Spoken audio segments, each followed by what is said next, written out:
तो अब एक और क्वेश्चन पे आ जाते हैं, that is 5 marker question and today we learn के how to write a 5 marker question. चलो भाई, तो the question is analyse one problem a sole trader might have if they change the legal structure to a partnership business. ठीक है, तो it is a 5 marker question. ठीक है, तो अब इसको, इसकी डिस्ट्रीब्यूशन क्या है, सबसे पहले तो ये समझेंगे और फिर देखेंगे कि बच्चे इसमें क्या गलती करते हैं। ठीक है, क्वेश्चन को समझने में भी इसमें गलती करते हैं। अभी पहले बात समझना कि इसके मार्क्स डिस्ट्रीब्यूटेड कैसे हो। This is a 5 marker question. ठीक है, तो इसके मार्क्स डिस्ट्रीब्यूटेड डिस्ट्रीब्यूशन होती है 1 2 2। ठीक है, अब सर 1 2 2 का मतलब क्या है? 1 मार्क्स फॉर नॉलेज। जो बेटा प्रॉब्लम है सोल ट्रेडर को पार्टनरशिप में जाने की, जो प्रॉब्लम है वो क्या है बेटा? वो तो नॉलेज है, वो तो आप घर से याद करके जाओगे, नोट से याद करके जाओगे, गूगल से याद करके जाओगे, बुक से याद करके जाओगे, दैट इज नॉलेज। असल जो मसला है वो बाकी 2 मार्क, मतलब देख रहे हो याद करने के कितने मार्क्स हैं? जो आप घर से याद करके जा रहे हो, बुक से याद करने के कितने मार्क? 1 मार्क। बाकी भाई 5 में से 1 मार्क नॉलेज का होगी, 4 मार्क किसके हैं? 2 मार्क्स हैं बेटा एप्लीकेशन के, बाकी 2 मार्क्स हैं एनालिसिस के। तो 1 mark knowledge, 2 mark application, 2 mark analysis. Knowledge is something that you have memorise, जब याद करके जा रहे हो। एप्लीकेशन इज, हमने सीखा था 3 मार्कर क्वेश्चन में कि एप्लीकेशन होती है रेफर टू अ बिजनेस। ठीक है, एक बिजनेस से रेफर करो, अपनी मर्जी का बिजनेस बनाओ। ठीक है, and then 2 marks for analysis. Analysis का मतलब होता है कॉन्सिक्वेंसेस, रिजल्ट, इसके बाद क्या होगा। ठीक है, what will it lead to, what will happen as a result. ठीक है, तो that for that you would have 2 marks for analysis. ठीक है, तो 1 mark for knowledge, 2 marks for application and 2 marks for analysis. ठीक है, ये सारी बातें हो गई। चलो अब सर इसको सॉल्व कैसे करेंगे? अच्छा, सबसे पहले क्वेश्चन में मसला, क्वेश्चन में क्या मसला है जरा देख। Analyse one problem a sole trader might have if they change the legal structure to a partnership.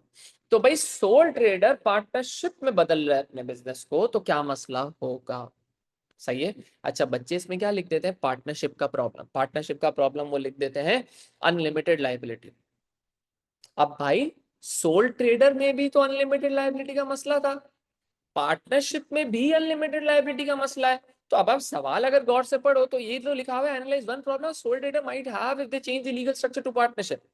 भाई एक मसला जो सोल ट्रेडर को होगा अगर वो पार्टनरशिप में चेंज कर जाएगा, तो भाई सोल ट्रेडर का मसला तो अनलिमिटेड लाइबिलिटी का पहले से था, पार्टनरशिप में भी तो अनलिमिटेड लाइबिलिटी का मसला है। तो उसके लिए प्रॉब्लम तो नहीं है, तो प्रॉब्लम कंसिस्टेंट रहा। You would have to identify a new problem. तो analyze one problem a sole trader might have if they change the legal structure to a partnership। इसके डिसएडवांटेजेस कुछ कम हो जाए। क्या कम हो जाएंगे? मतलब जो पार्टनरशिप के डिसएडवांटेजेस थे वो सारे नहीं लिख सकते, वो कुछ कुछ लिख सकते हो आप। कैसे? पहला, सोल ट्रेडर पहले इंडिपेंडेंट डिसीजन लेता था, अब सारों से पूछना पड़ेगा, सारों से पूछना पड़ेगा, जिसमें डिसीजन मेकिंग डिले हो जाएगी। ठीक है, ये हो सकता है, सारों से पूछना पड़ेगा। उसके बाद प्रॉफिट्स डिवाइड होंगे, ये भी हो सकता है। ठीक है, प्रॉफिट्स डिवाइड हो जाएंगे, सबकी सुननी पड़ेगी मुझे। ठीक है, सबके डिसीजन, एक भी बंदे ने डिसीजन ले लिया मुझे बाउंड होना पड़ेगा। जो अभी हमने सारे ड्रॉबैक्स पढ़े, लेकिन ड्रॉबैक में सिर्फ एक्सक्लूसिव वो वाले आप ड्रॉबैक्स लिखोगे जो सोल ट्रेडर को एक एक पार्टनरशिप में आने से होंगे। शेयर्ड प्रॉफिट्स लिख सकते हो, ये तो सोल ट्रेडर का भी मसला था, ये नहीं लिख सकते। अनलिमिटेड लाइबिलिटी, ये भी सोल ट्रेडर का मसला था, ये नहीं लिख सकते। हाँ, ये लिख सकते हो बाउंड बाय डिसीजंस, ये लिख सकते हो। ये लिख सकते हो loss of decision making independence, ये लिख सकते हो। Can not raise capital, can not raise more capital, ये सोल ट्रेडर का भी मसला था, पार्टनरशिप का भी मसला है। दोनों सेम मसले नहीं लिख सकते, कोई अलग मसला जो पार्टनरशिप की वजह से आया, ये लिख सकते हो। बात समझ में आई? तो loss of decision making independence लिख सकते हो। ठीक है, चलो इसको लिखते हैं, लिखना स्टार्ट करते हैं। आप लोग साथ साथ लिखिएगा वरना फिर समझ नहीं आने वाला। चलो बेटा, analyse one problem a sole trader might have. तो हम लिखते हैं इंडिपेंडेंस वाली बात। कौन सी वाली बात बेटा? इंडिपेंडेंस वाली बात, कि भाई डिसीजन मेकिंग में सबको हमें कंसल्ट करना पड़ेगा। ठीक है, अच्छा, तो मैं जो मार्क करूंगा नॉलेज ब्लू से मार्क कर दूंगा, ग्रीन से मार्क करूंगा एप्लीकेशन, एंड एनालिसिस मार्क करूंगा येलो से। ठीक है, तो इस तरह हाईलाइट करके सारी चीजें बता रहा हूं ताकि आप लोगों को कोई कंफ्यूजन ना रहे कि भाई सर ये क्या था, ये क्या था, वो क्या था। ठीक है, हर चीज आपको आइडेंटिफाई कर देंगे कलर से भी, ताकि आप लोगों को समझ में आ जाए कि सर जो नॉलेज बोल रहे हैं वो क्या है, सर जो एप्लीकेशन बोल रहे हैं वो क्या है, सर जो एनालिसिस बोल रहे हैं वो क्या है। ठीक है, चलो बेटा, तो आप लिखोगे इफ अ सोल ट्रेडर, अगर हम रेस्टोरेंट बिजनेस यूज कर लें कोई मसला तो नहीं है, अभी एक ही बिजनेस के साथ करते हैं। ठीक है, एक ही बिजनेस के साथ हम लोग हाथ साफ करते हैं कि यार आप लोग को समझ में आ जाए, या फिर हम कोई दूसरा बिजनेस भी ले सकते हैं, if a sole trader school, if a sole trader restaurant, if a sole trader coffee shop. ठीक है, ये सारी चीजें लिख सकते हैं। ठीक है, तो if a sole trader coffee shop use कर लेते हैं, चलो डिफरेंट कर लेते हैं, if a sole trader coffee shop decides to convert the legal structure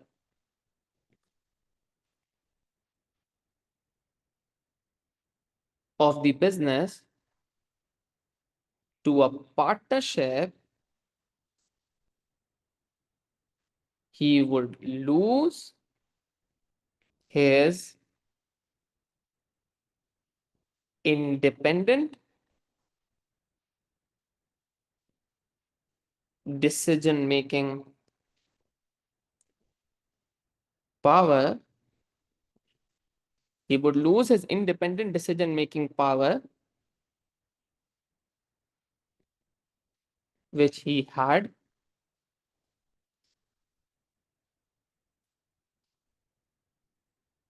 being a sole trader.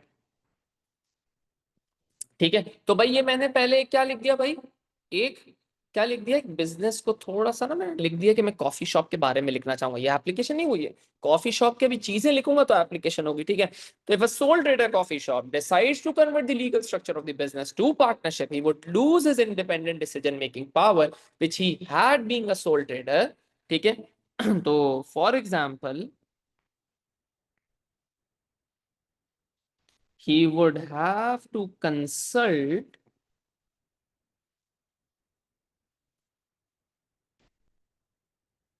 the other partners before deciding to train the baristas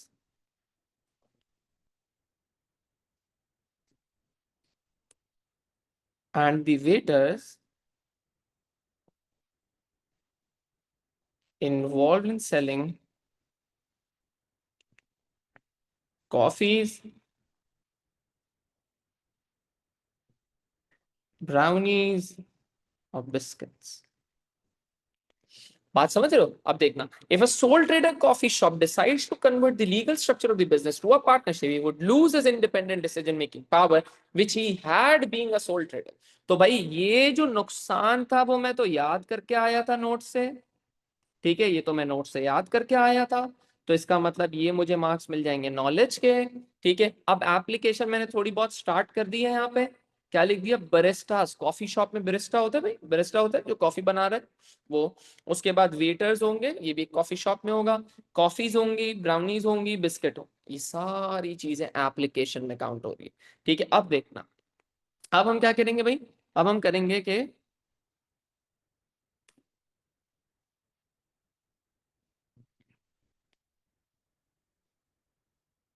अब हम यहाँ पे एनालिसिस करेंगे, जरा देखना आप लोग।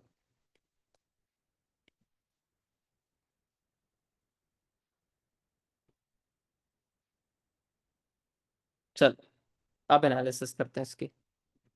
अब एनालिसिस में क्या होगा भाई, रिजल्ट्स बताना है, अगर इसको कंसल्ट करना पड़ेगा तो क्या होगा, अगर इसको कंसल्ट करना पड़ेगा तो क्या होगा, ये चीज देखते हैं।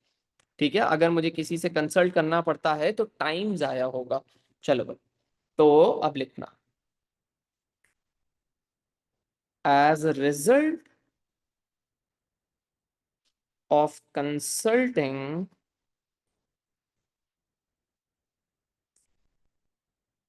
with other partners,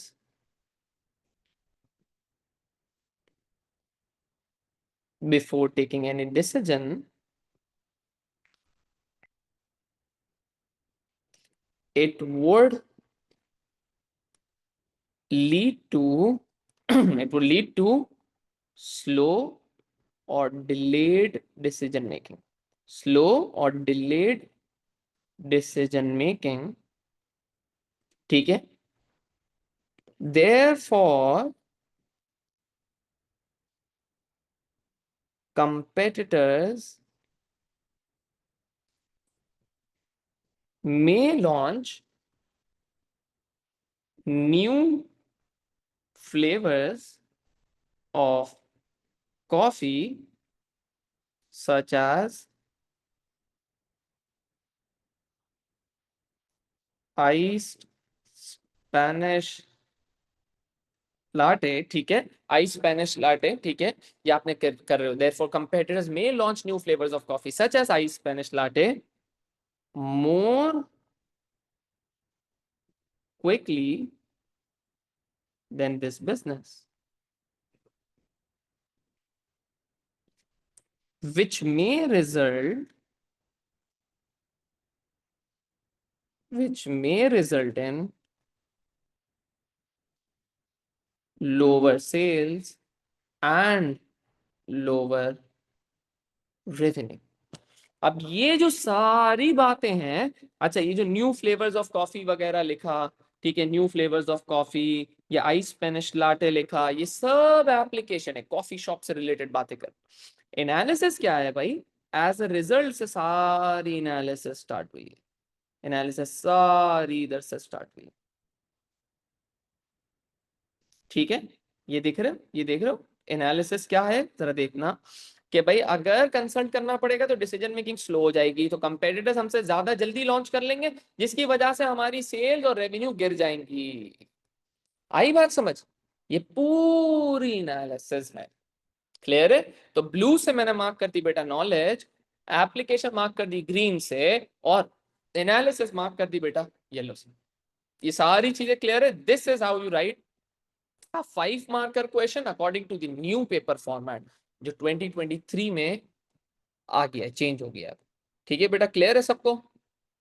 नहीं, नेगेटिव एनालिसिस भी हो सकती है, पॉजिटिव इंपैक्ट भी हो सकता है, लेकिन यहाँ पे प्रॉब्लम की बात थी ना, प्रॉब्लम की बात थी तो फिर हमने फिर नेगेटिव कॉन्सिक्वेंसेस भी गए ना. तो it all depends upon the type of question. अगर पॉजिटिव वाली बात होती तो मैं पॉजिटिव कॉन्सिक्वेंसेस लिखता, लेकिन यहाँ पे प्रॉब्लम की बात है तो मैं नेगेटिव कॉन्सिक्वेंसेस लिख रहा. राइट? नहीं आयान, कोई कंक्लूजन नहीं देनी. This is more than enough. इस पे आपको पूरे मार्क्स मिल जाएंगे, कोई कंक्लूजन रिक्वायर्ड नहीं. कंक्लूजन कहाँ होगी वो मैं आपको बताऊंगा, वो सिर्फ 12 मार्कर में आती है, और उसको कैसे लिखना है वो भी सारी चीजें बताऊंगा. अभी के लिए क्लियर है भाई how to write a 5 marker question? ठीक है, कॉपी कर लिया सबने? ठीक है, फिर इंशाल्लाह मिलते हैं हम लोग नेक्स्ट क्लास में. अल्लाह हाफिज, टेक केयर.